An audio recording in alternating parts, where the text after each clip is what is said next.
నమస్కారం స్వామీజీ. హరి ఓం. స్వామీజీ 109 సంవత్సరాలు అంటే మామూలు విషయం కాదు.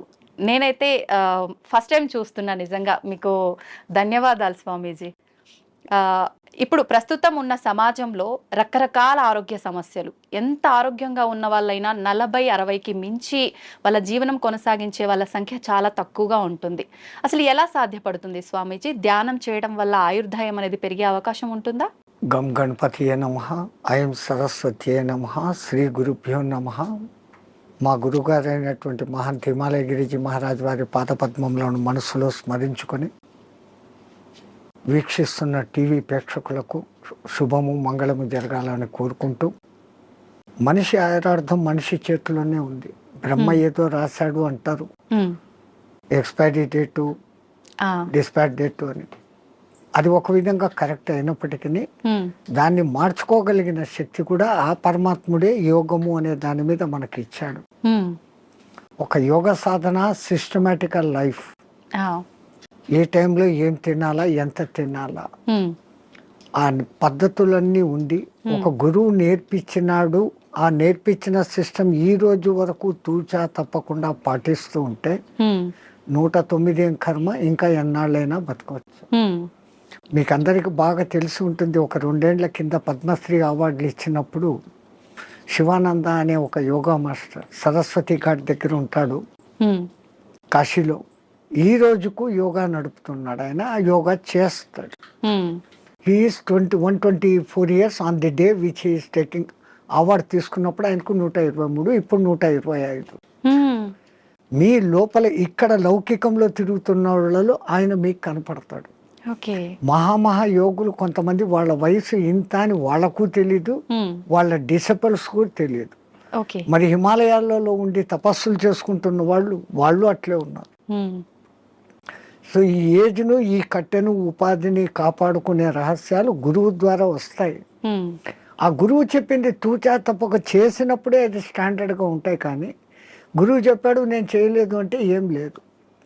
మనకు ప్రాక్టికల్గా కావాల్సినంత ఉంది. వేదాలు, ఉపనిషత్తులు, పురాణాలు ఇన్ని ఉన్నాయి. కానీ ప్రాక్టికల్, థియరాటికల్ 112 ఉంది. ప్రాక్టికల్ ఎవరు చేస్తాడో వాడు ఇట్లా ఉంటాడు. ఓకే, అంటే ఇలా చేసిన వాళ్ళకి ఖచ్చితంగా సాధ్యపడుతుంది.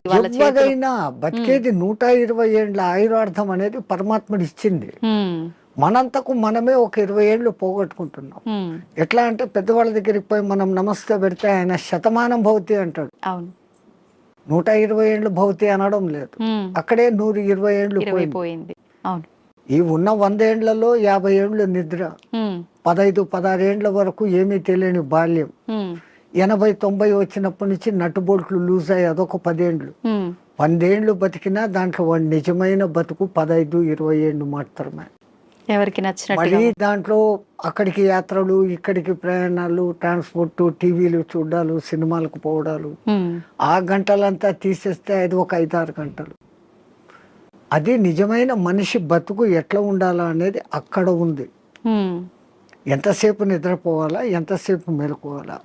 పెద్దలు అంటారు దిన్ దియా కామ్ కర్నేకి లియే, రాత్ దియా సోనేకి లియే అని. పగలు పని చేసుకునేకి ఇచ్చాడు, రాత్రి నిద్రపోయేకి ఇచ్చాడు. మనం ప్రకృతికి విరుద్ధంగా రాత్రి అంతా 11-12 వరకు మేల్కుంటున్నాం. సూర్యోదయాన్ని చూడకుండా సూర్యోదయం అయినాక లేస్తాం. అప్పుడు లేచి స్నానాలు చేస్తున్నాం. మన పూర్వీకులు మనకు చెప్పింది బ్రహ్మ ముహూర్త స్నానం, అది దేవతల స్నానం. సరే నీకు అది వీలు కాలేదు, 4:30కి చేయి ఋషుల స్నానం, 5:30కి చేయి మనుషుల స్నానం, సూర్యుడు బయటికి వచ్చినాక చేసే స్నానం రాక్షస స్నానం. అంత సిస్టమ్ ఎందుకు పెట్టినారు? Early to bed, early to get up. 9-10 బజేకు సోజావు, 9-10 గంటలకు నిద్రపోండి. 3 గంటల వరకు 5:30-6 గంటల నిద్ర ఒక మనిషికి అది చాలు, సరిపోతుంది. మనం అట్లా చేయడం లేదు. రాత్రి 11-12 వరకు మేల్కొని పొద్దున 7 గంటలకు లేస్తా ఉన్నాం. సో అక్కడ కొంచెం దెబ్బ. రెండవది తినే ఆహార పదార్థాలు. ఒకప్పుడు ఏ ఎరువులు వేయకుండా పండించేవాళ్ళు. 6 నెలలు 7 నెలలకు కానీ కోతకు వచ్చేది కాదు ధాన్, గోధుమలు కానీ రైస్ కానీ. ఇప్పుడు 3 నెలలు 2 నెలలకి వచ్చేదానికి చేసేస్తా ఉంటారు. ఆర్టిఫిషియల్ ఎరువులు వేసి దాంట్లో శక్తి బలము ఉండడం లేదు. ఉమ్, ఆ తినే విధానం కూడా హైయెస్ట్ బాయిలింగ్ చేసి తింటాను. జబ్బులు మూల కారణం అది. ఉమ్, పరమాత్ముడు సృష్టించిన 84 లక్షల జీవరాశుల్లో ఏది కూడా ఉడికించి తినడం లేదు, ఫ్రిడ్జుల్లో పెట్టుకోవడం లేదు. అవి హ్యాపీగా ఉన్నాయి, కంటద్దాలు పెట్టుకోవడం లేదు, చోట్ మిషన్ పెట్టుకోవడం లేదు. మనం పెట్టుకుంటున్నాం. ఆ, కరెంట్ ఆ ఫుడ్కు వ్యతిరేకం. ఉమ్, సహజ ఆహారం ఋషులు మునులు అంతా కందమూలాలు, పండ్లు, ఫలాలు. ఉమ్, పరమాత్ముడు ఏది న్యాచురల్గా ఇచ్చినాడో అప్పటికది తినేస్తారు. మళ్ళీ సాయంత్రానికి రేపటికి అని దాచిపెట్టుకోవడం కూడా లేదు. ఓకే, ఎప్పుడు తప్పుడే. ఒకసారి చెట్టు నుంచి కట్ అయితే 3.5 అవర్స్లో తాను తిన్నప్పుడు ఆ చెట్టుకు దానికి కనెక్టివిటీ పవర్ ఉంటుంది. ఉమ్, ఆ ఫలము శక్తివంతంగా ఉంటుంది. దాన్ని మనం ఫ్రిడ్జ్లో పెట్టేసి స్టాక్ పెట్టుకొని ఎప్పుడెప్పుడో తింటున్నాం. ఆ చెట్టు కనెక్టివిటీ ఆ పండులో నుంచి పోతుంది. పండు రుచి ఉంటుంది, శక్తి తగ్గిపోతుంది. అయితే స్వామీజీ, ఇప్పుడు మీలాంటి యోగులకే సాధ్యపడుతుందా? ఇప్పుడు మీరు చెప్పినట్టుగా ఇలాంటి ఆహార నియమాలు పాటించి ధ్యానం పైన ఫోకస్ చేస్తే నార్మల్ మనుషులకు కూడా సాధ్యపడుతుందంటారా? ఎవరికైనా అమ్మ, పరమాత్ముడు 24 గంటలు టైం ఇచ్చాడు. 23 గంటలు మీ నిద్ర, మీ లౌకిక వ్యవహారాలు అన్నీ చూసుకోండి, ఎంజాయ్ చేయండి. అలా మనిషి జన్మ ఎత్తాం, ఆనందించాల. ఫ్రెండ్స్తో, రిలేటివ్స్తో సినిమాలు ఎంజాయ్ చేయండి. బట్ 1 అవర్ నాది అనుకోండి. ఈ 1 అవర్లో ఒక half an hour body fitness ఎక్సర్సైజులు, ఒక్క 30 మినిట్స్ నేను ఎవరు అన్న ప్రశ్న వేసుకొని మీలోకి మీరు ప్రయాణం. అది ఆత్మధ్యానం అంటాం మేము. ఓకే, బయటికి గమ్మని కూర్చొని ఉంటాం. దానికి ఇంకా ఎన్నో పద్ధతులు ఉన్నాయి. ఒక విగ్రహాన్ని ఊహించుకుంటూ ఆ విగ్రహ మంత్రమే చదువుతూ భ్రమర కీటక న్యాయం అయిపోవడం ఒక విధానం. ఏది లేది నిరాకారాన్ని చూడాలా అనుకున్నప్పుడు ఆ నిరాకారాన్ని జ్యోతిగా భావించి చూడడం ఒక విధానం. ఆ జ్యోతి నాలోనే వెలుగుతుంది అనుకొని ఆ జ్యోతి దర్శనం కోసం తప్పిస్తూ తపన చేయటం ఒకటి. ఓకే, ఇట్లా విధానాలు వేరే వేరేగా ఉన్నాయి. మన ఋషులు మనకు 100 మార్గాలు చూపించారు. ఎవరికి ఏది అడాప్టబుల్లో, ఎవరికి ఏది సూటబుల్లో, ఎవరికి ఏది సులభంగా చేసుకోగల శక్తి ఉందో వాడు అది చేసుకుంటాడు. మనకు ఆ చాయిస్ ఇచ్చాడు పరమాత్మ, బట్ మనం యూటిలైజ్ చేసుకుంటలేదు. ఓకే, అయితే స్వామీజీ, ఇప్పుడు మీరు ఆధ్యాత్మిక మార్గం వైపు వెళ్ళటానికి, యోగిలా మారటానికి కారణం ఏంటి? మీ కుటుంబ నేపథ్యం ఏంటి? మాకు కుటుంబం అంటూనే లేదు. పరమాత్ముడి దయ, నా అదృష్టం, నా పూర్వజన్మ సుకృతం. నేను 2 ఏళ్ళ పిల్లవాడిగా ఉన్నప్పుడు హరిద్వార్లో ఉన్న ఒక మేళాలో మిస్ అయినాను. మీరు జాతర ఉత్సవం అంటారు, అట్లా అక్కడ మేము మేళా అంటాం. ఆ మేళాలో మిస్ అయినాను. ఏ ప్రాంతం నుంచి వచ్చానో, నా కులం మతం ఏమి నాకు తెలియదు.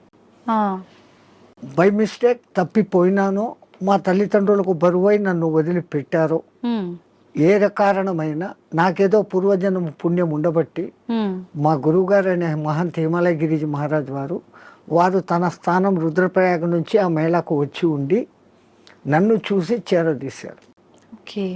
ఆయనే విద్యాబుద్ధులు చెప్పించారు. ఆ తర్వాత ఆయన దగ్గరనే 7.5 ఏళ్ళు శిష్యరికం చేసిన తర్వాత, డిగ్రీ అయిపోయిన తర్వాత ఆ మహానుభావుడు ఆ 7.5 సంవత్సరాలలో ఈ కుండలిని విద్య, యోగము, పురాణాలు, ఇతిహాసాలు, వేదము, ఈ సాధనాలు చెప్పి ధర్మ ప్రచారం నీ కర్తవ్యం. దేశం ఎట్లుందో తెలుసుకోవాలంటే ముందు పాదయాత్రతో దేశమంతా తిరిగిరా, చార్ధామ్ దర్శన్ అన్నారు. బడా చార్ధామ్ అని ఒకటి, చిన్న చార్ధామ్ అని 2 ఉన్నాయి. బద్రీ, కేదార్, గంగోత్రి అనేది చార్ధామ్ చోట.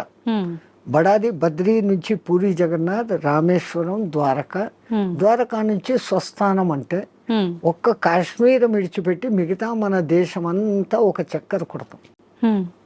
ఈ పవిత్ర భారతదేశంలో ఎన్ని సాంప్రదాయాలు ఉన్నాయి, ఎంతమంది ఆహారపు అలవాట్లు ఉన్నాయి, ఎన్ని వాతావరణ పద్ధతులు ఉన్నాయి. ఈ ఉపాధికి అవన్నీ అకష్టం కావాలా. నాకు ఇదే కావాలా అన్నవాడు సన్యాసి కాదు. నాకు అన్న మాట వచ్చిందంటే నేను నీ దగ్గర అన్ని వదిలిపెట్టినానన్న మాటకు విరుద్ధం. సర్వం న్యాసం, నీ దగ్గర నేను పెట్టేశాను, నీవు నేను తప్ప ఏమీ లేదు అనేది సన్యాసం. మరి అటువంటిప్పుడు మళ్ళీ నాకు ఇది కావాలా, నాకు చపాతీలే కావాలా, నాకు ఏసీ రూమే కావాలా, ఇవన్నీ విరుద్ధం. సో ఈ విరుద్ధతకు ముందు ఈ శరీరాన్ని తయారు చేసేదానికి గురువులు ఆ సాధనలు నేర్పిస్తారు. పంచాగ్ని విద్య అని, ఓకే జల ఉపన్యాసం అని, ఇట్లాంటి కొన్ని ఉంటాయి. ఓకే అవి నేర్పటం మూలంగా చలి ఎండావానలకు ఈ శరీరం తట్టుకునే స్థితికి వస్తుంది. అలాగే ఆహారం విషయంలో 11-12 రోజులు తినకుండా కూడా అదే శక్తిగా ఉండే సాధన కొన్ని మంత్రాల మూలంగా ఇన్నర్ శక్తిని పెంచుకునే. ఓకే మన చుట్టూ ఉన్న శక్తినే మనం దాన్ని లోపల పట్టుకోగలగడం. ఓకే ఆ సాధనలు వాళ్ళు నేర్పిస్తున్నారు, దాన్ని చేసుకుంటూ పోతున్నాం. అట్లా అని తిండి లేకుండా ఉండాలా అని దాన్ని ప్రయోగించకూడదు. అత్యవసర పరిస్థితుల్లో ఓకే శక్తులు ఉన్నాయని అది దుర్మార్గానికో స్వ అవసరానికో వాడుకోకూడదు. అత్యవసర పరిస్థితి ఇంకోని రక్షణకు, అప్పుడు దాన్ని వాడుకోవచ్చు. సంతోషం స్వామి, చాలా మంచి మంచి విషయాలు మీ ద్వారా తెలుసుకున్నాను. నాకు చాలా సంతోషంగా ఉంది మిమ్మల్ని కలిసినందుకు. మంగళమతి. ధన్యవాదాలు స్వామి. జై శ్రీరామచంద్రజీ.